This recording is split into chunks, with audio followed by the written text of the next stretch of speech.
On va célébrer l'anniversaire de l'un des monuments les plus controversés de notre histoire, de l'histoire de France. Ce sera à Frédéric Gersal, auquel on va demander de venir, s'il vous plaît, monsieur.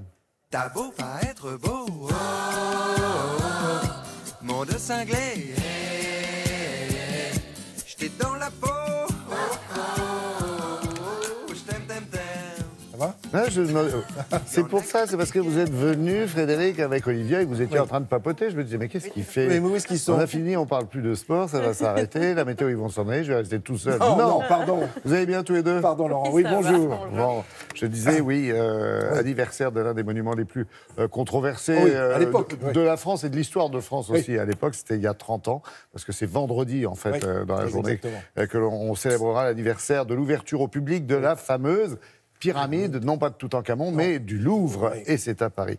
C'est un projet, en tous les cas, pharaonique, et qui a été très, très, très critiqué. Ah oui, énormément. Alors, par plusieurs biais, à la fois par la presse, et puis aussi par le ministère des Finances, vous savez, qui était installé dans une des ailes du Palais du Louvre. Et ça, François Mitterrand, le président de la République, a pris la décision, presque tout seul, en disant, voilà, ça va être comme ça, maintenant, le Louvre va être le grand Louvre, c'est-à-dire qu'il va être accessible à tous, donc il va falloir changer l'ouverture qui était une toute petite ouverture qui était dans l'aile de non, donc il va falloir maintenant imaginer quelque chose de grand et c'est lui qui va décider tout seul, c'est-à-dire qu'il n'y a pas eu de concours d'architectes pour désigner M. Paye comme l'architecte. Décision de monarque, vous oui, voulez dire, alors on pourrait dire ça, mais d'un autre côté, il était aussi visionnaire quand on voit l'accueil qu'aujourd'hui a cette incroyable pyramide.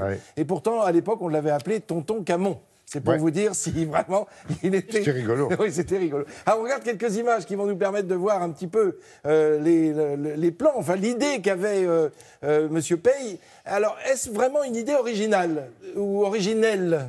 C'est la question que je pose. Parce que figurez-vous qu'au moment du centenaire de la Révolution française, pour l'exposition universelle de 1889, il avait été question de placer au centre du Louvre une pyramide déjà, puisqu'on est dans la cour Napoléon. Alors, vous allez me dire quel rapport? Tout simplement, souvenez-vous de Bonaparte.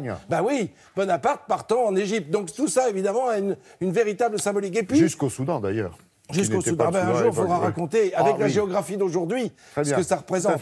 Alors, effectivement, l'idée d'une pyramide avait déjà été évoquée. On en avait reparlé bien des années plus tard. Et finalement, c'est ce que va réaliser M. Paye. Alors, on regarde ces chantiers. Le bien nommé. Oui, absolument.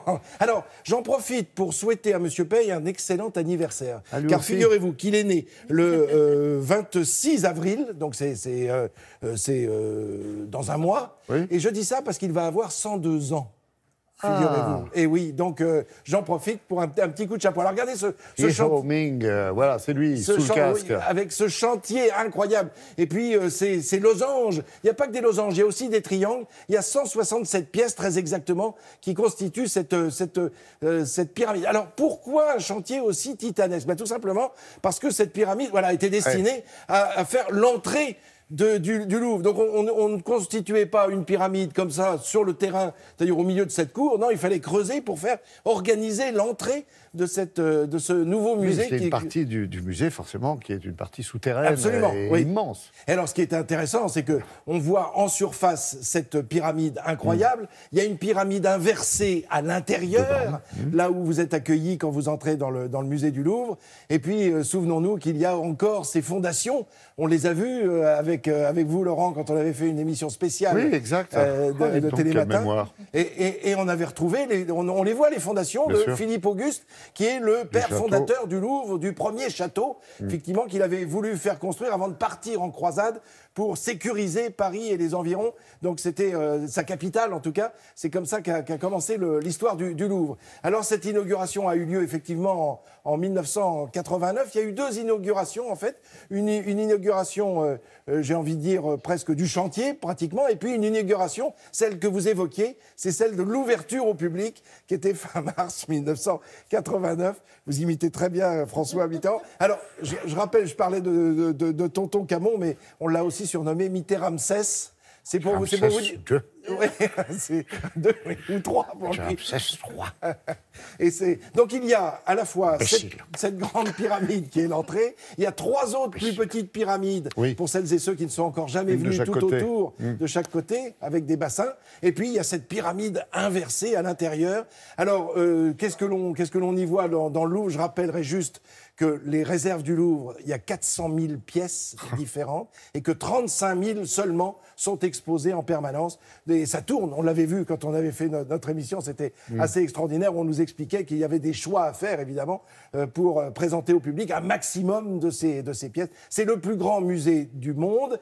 La porte d'entrée avait été imaginée pour 1 200 000 visiteurs. On est à plus de 10 millions quand on a vu les chiffres qui ont été donnés là, à la fin de l'année de 2018. C'est dire le grand succès de ce musée. Et puis, cet acte, je le redis, je le répète, c'est visionnaire que d'avoir imaginé cette pyramide et d'avoir accepté qu'elle fut construite en 1989. Un symbole qui a marqué effectivement l'ère Mitterrand et qui a marqué aussi l'élection du dernier président de la République des Français. Bien sûr, avec cette longue marche vers cette pyramide, effectivement en traversant la cour du Louvre. En pleine nuit, et c'était illuminé. Je suis encore passé ce matin, les lumières, quand on voit de nuit, juste avant de venir, là, j'ai fait le tour de la place qui est juste devant la pyramide, la grande pyramide, pour justement voir ce que ça donne. Mais c'est à voir de jour et de nuit, évidemment. C'est pour ça qu'on l'aime bien, hein, l'ami Gersal. C'est parce qu'il est très consciencieux. Il fait son job, toute la nuit, il répète. Toute la nuit, il répète. Merci. Vous pouvez me reposer quand même. Restez avec nous, Frédéric.